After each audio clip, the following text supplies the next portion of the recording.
Video ini dipersembahkan oleh paramudita.com. Berhidroponik menjadi semakin mudah.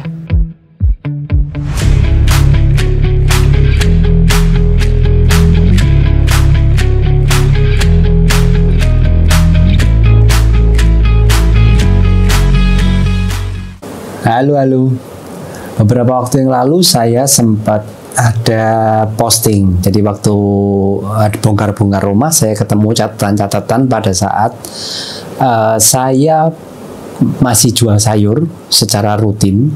Di situ ada catatannya panenan hari per hari itu. Jadi tiap ada panenan kita catat ada panenannya apa, berapa. Nah, itu sempat saya share dan saya ada pertanyaan dari postingan saya itu, kalau saya nge-share ini, apa yang terpikirkan di benak Anda? Sebetulnya dari catatan ini, saya ingin membagikan ini adalah salah satu trik saya pada saat saya menghadapi badai El Nino yang sebelum tahun ini. Jadi ada beberapa tahun yang lalu juga ada badai El Nino, walaupun memang tidak separah yang sekarang ini, karena memang pada saat itu hidroponik belum terlalu sebesar sekarang. Jadi trik yang saya gunakan pada saat itu, sayur yang saya jual pun tetap rutin, saya tetap ada panen rutin, nggak ada masalah overstock dan lain sebagainya, dan konsumen-konsumen saya juga masih tetap, walaupun sama pada saat itu harga sayur di pasar itu turunnya lumayan banyak. Sama, karena sinar mataharinya bagus sekali, cuaca bagus, nggak banyak hujan, otomatis panenan itu pasti, untuk yang konvensional terutama, itu pasti bagus-bagus. Nah, otomatis begitu panennya konvensional bagus, yang terjadi adalah stok di pasar, barang di pasar itu jadi berlimpah. Kalau barang itu hukum ekonomi, kalau barang yang di pasar berlimpah, pasti harganya juga hancur-hancuran. Tapi yang membuat saya aman adalah waktu itu saya sudah memiliki konsumen-konsumen loyal cukup banyak, sehingga nggak sampai berefek terlalu berat buat kami. Jadi mungkin ini trik yang bisa Anda gunakan, bisa Anda terapkan di kebun Anda. Saya nggak tahu ini saya bisa bilang terlambat atau enggak, tapi setidaknya kalau kita mau memperbaiki untuk kedepannya pasti kebun kita masing-masing ini akan relatif lebih aman. Saya ada beberapa poin. Yang pertama adalah Anda harus punya konsumen-konsumen itu banyak, bukan satu besar dan Anda rawat terus seperti itu. Karena kalau Anda punya satu konsumen yang meskipun dia ngambilnya banyak sekali dan seluruh kebun kita ini selalu habis untuk dia, begitu ada satu masalah yang membuat mereka ini pindah atau mereka berhenti, otomatis yang menjadi korbannya yang paling berat adalah kebun kita sendiri. Itu trik pertama. Jadi harus punya konsumen yang banyak. Jadi bukan cuma satu konsumen atau dua konsumen yang besar-besar. Akan lebih baik lagi kalau Anda itu mulai masuk ke konsumen-konsumen yang retail. Memang saya tahu konsumen retail identik dengan keribetannya, karena biasanya konsumen retail itu kita harus harus packing satu-satu, harus betul-betul ngerawat sayurnya, harus kondisinya bagus, di packing yang cantik, segala memang ribet sekali. Tapi kan ada kompensasi lain yang kita nggak bisa mengabaikan, yaitu harganya pun juga jauh lebih tinggi. Waktu itu saya menjual kurang lebih sekitar 5.000 per satu tanaman. Kalau 5.000 per satu tanaman, selada misalkan 1 kilo rata-rata 7 sampai 8, katakanlah 7, Anda sudah laku kurang lebih sekilonya 35.000 loh. Jadi kadang-kadang kita nggak terpikir untuk ke sana. Padahal modalnya juga paling cuman berapa dalam sekilo itu. Itu trik pertama. Yang kedua, sesuai dengan postingan saya yang ada di Paramudita Community, saya ada posting, catatannya itu banyak. Ada macam-macam sayur di dalam satu kebun saya. Ada di catatan itu ada Jaisim, Samhong, Green Pakcoy. Green Pakcoy pun ada 2 jenis, sawi sendok, red pakcoy, dwarf pakcoy. Dwarf pakcoy itu sebutan kami. Kalau Anda kenal yang namanya Naibai, jadi benihnya namanya Naibai, pakcoy mini. Nah, itu yang saya sebut dengan dwarf pakcoy.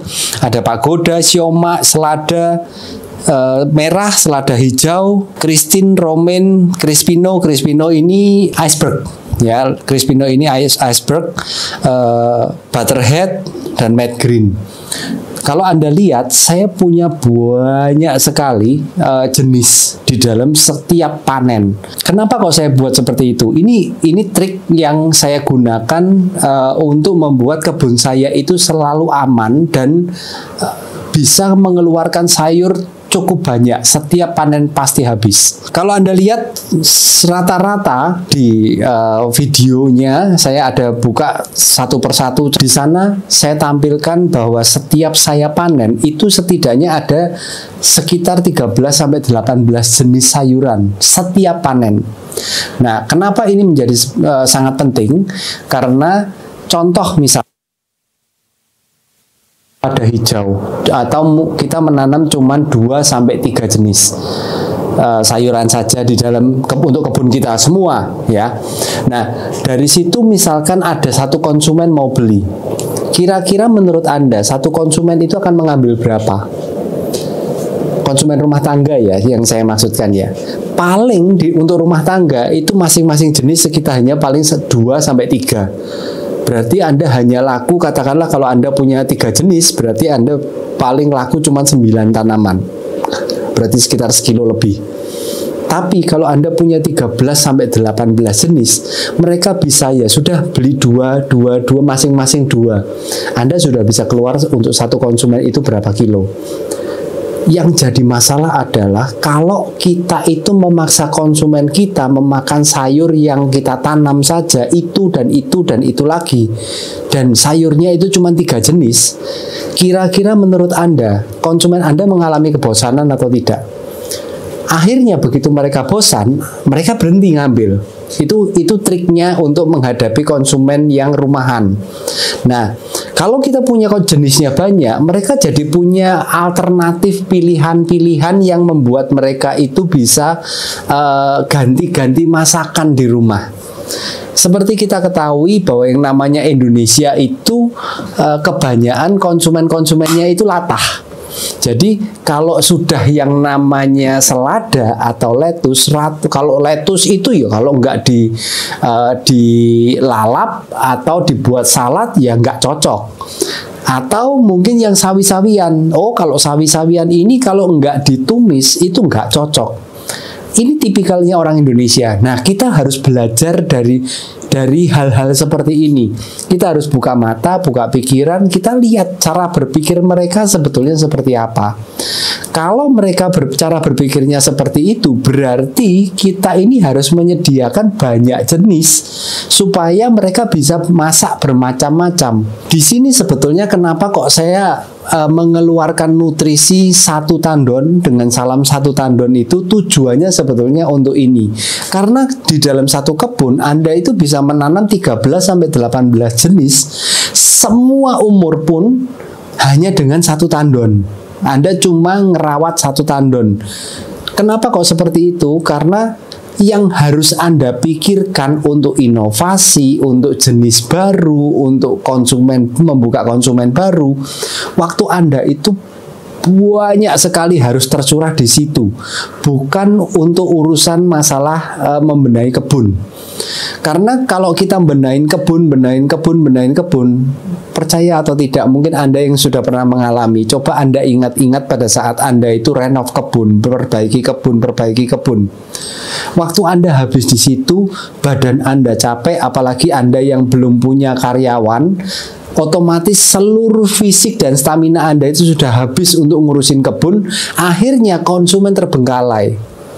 efek buruknya adalah seperti yang terjadi pada keadaan yang sekarang ini terjadi, di mana sayur itu berlimpah-limpah. Untuk teman-teman hidroponik kadang sampai ada yang 9 on, satu selada 9 on. Ada beberapa teman yang posting. Ini yang terjadi karena apa? Kita nggak punya kesempatan nih, kita nggak punya energi lagi untuk inovasi, untuk berpikir lebih dan lain sebagainya. Akhirnya terkunci, yang barang yang paling laku adalah selada hijau. Ya sudah, akhirnya yang terjadi adalah Anda boleh lihat di komunitas-komunitas yang besar, dari ujung atas sampai ujung bawah, isinya selada hijau keriting, seluruh Indonesia. Anda bisa bandingkan sendiri bahwa seluruh Indonesia di seluruh wall isinya selada hijau keriting.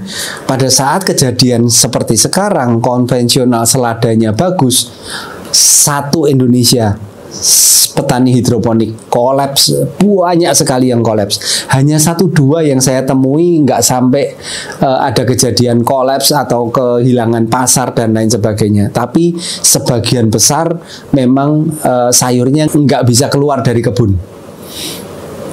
Ini yang akan terjadi. Coba Anda bayangkan di dalam satu daerah, begitu tahu misalkan harga cabai bagus, satu daerah nanam cabai semua, begitu panen bareng, dan setelah panen bareng, akhirnya yang terjadi apa? Barangnya berlimpah-limpah, akhirnya harga hancur-hancuran. Di pasarnya sendiri harganya banting-bantingan, bunuh-bunuhan. Ini yang terjadi. Apalagi kalau Anda amati, yang namanya selada hijau keriting itu bukan satu daerah saja, seluruh Indonesia. Mau dari yang Caipira, Larabel dan lain sebagainya, macam-macam jenis benih ya, tapi intinya semuanya sama, selada hijau keriting. Kalau Anda menanamnya seperti ini, ya otomatis yang terjadi adalah Anda nggak bisa buang lagi seladanya ini, karena di kebun Anda adanya cuma selada. Tapi kalau Anda itu mulai belajar menanam jenis-jenis yang lain, meskipun diawali dengan edukasi, kadang-kadang ya seperti yang saya katakan tadi di depan, latahnya cara berpikir orang Indonesia itu, yang namanya sawi-sawian harus ditumis, yang namanya selada-seladaan harus dilalap atau dibuat salad. Ya, kita kasih edukasi ke mereka, kita ajarkan ke mereka bahwa yang namanya selada ini juga bisa ditumis loh. Ini sayur juga yang bisa ditumis. Yang namanya sawi-sawian, pakcoy dan lain sebagainya, ini sayur juga bisa dilalap juga loh. Akhirnya apa? Membuka wawasannya konsumen, sehingga konsumen itu bisa punya alternatif baru. Oh, bisa seperti ini, seperti ini.